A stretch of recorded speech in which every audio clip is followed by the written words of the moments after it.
अप्रैल 2020 है। सबसे पहले शुरुआत बिस्मिल्लाह पढ़ने से करें। आज के वीडियो में हम यूएई और दुबई के बारे में बात करेंगे कि आज क्या चल रहा है, इस पर नवीनतम अपडेट क्या है। आज हम यूएई की हेडलाइन के बारे में बात करेंगे। 1. रमजान 2020, शेख मोहम्मद ने 874 कैदियों को माफ कर दिया।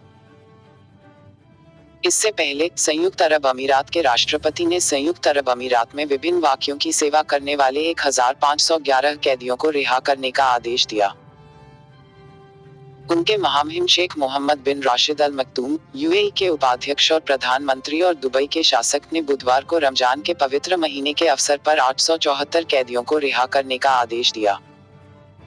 दुबई के अटॉर्नी जनरल चांसलर एहसाम इसा अल हुमैदन ने कहा कि कैदियों को क्षमा करने का आदेश उनके परिवारों में खुशी लाएगा और क्षमा करने वाले व्यक्तियों को जीवन में एक नई शुरुआत करने और समुदाय में पुनः स्थापित करने में मदद करेगा।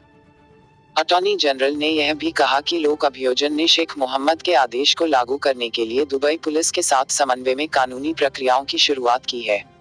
यह घोषणा राष्ट्रपति के बाद आती है। महामहिम शेख खलीफा बिन जायद अल नाहयान ने संयुक्त अरब अमीरात में विभिन्न वाक्यों की सेवा करने वाले 1511 कैदियों को रिहा करने का आदेश दिया। उनकी महारानी शेख हमीद बिन राशिद अल नूमी, सुप्रीम काउंसिल के सदस्य और यजमान के शासक, ने 124 कैदियों को रिहा करने का भी आदेश दिया है, जबकि उनकी महारानी शेख सऊद बिन राशिद अल मुअल्ला, सुप्रीम काउंसिल के सदस्य और अल कायनात के शासक हैं, कई कैदियों की रिहाई का भी आदेश दिया। 2. कोरोना वायरस का संयोजन, यूएई में मोबाइल फार्मेसी ने उपमानक मास्क दस्ताने बेचते हुए पकड़ा। आर्थिक विकास विभाग ने एक मोबाइल फार्मेसी का भंडाफोड़ किया है जो उपमानक मास्क और दस्ताने बेच रही है, जो अज्ञात मूल के पाए गए थे। युवा इमरती व्यक्ति द्वारा मोबाइल फार्मेसी की अवैध गतिविधि के बारे में विभाग को फटकारा गया था। निरीक्षकों ने सतर्कता बरतने के बाद अल-तहिद दक्षिण क्षेत्र में रिपोर्ट की गई साइट पर पहुंचे। नियंत्रण और व्यापार संरक्षण विभाग के प्रबंधक फैसल एलून ने कहा। उन्होंने कहा कि मास्क, दस्ताने, हैंड सैनिटाइजर और कुछ प्लास्टिक के औजारों से भरे एक वाहन को लोकेशन पर तैनात पाया गया। उन्होंने कहा, लगभग 200 मास्क, 2500 दस्ताने, सैनिटाइजर और अन्य सामान जब्त किए गए। यह पूछे जाने पर कि कार के मालिक ने कहा कि वह पिछले कुछ दिनों में कुछ मास्क, दस्ताने और हैंड सैनिटाइजर बेच चुके हैं। वाहन व्यापार लाइसेंस के अनुसार आदमी के पास केवल खाद्य पदार्थों की बिक्री के लिए था और 2018 में पहले ही समाप्त हो गया था।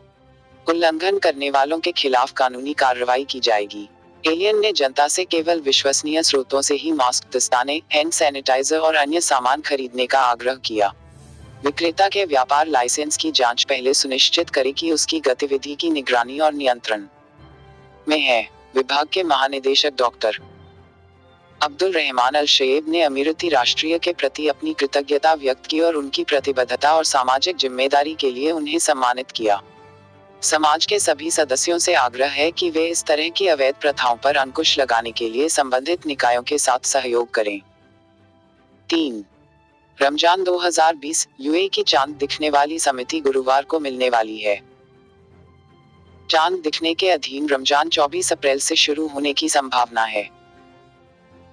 न्यायमूर्ति सुल्तान बिन सईद अल बदी अल धाही की अध्यक्षता में मागरिब प्रार्थना के बाद रमजान चंद्रमा दर्शन समिति लगभग गुरुवार को बैठक करेगी। देश भर की शरिया अदालतें किसी भी दृष्टिकोण की समिति का पालन करेगी और सूचित करेगी, जबकि अबू धाबी न्यायिक विभाग में चंद्र कैलेंडर समिति साक्ष्य एकत्र करना और निष्कर्षों के साथ चंद्रमा दृष्टि समिति को सूचित करना जारी रखेंगी।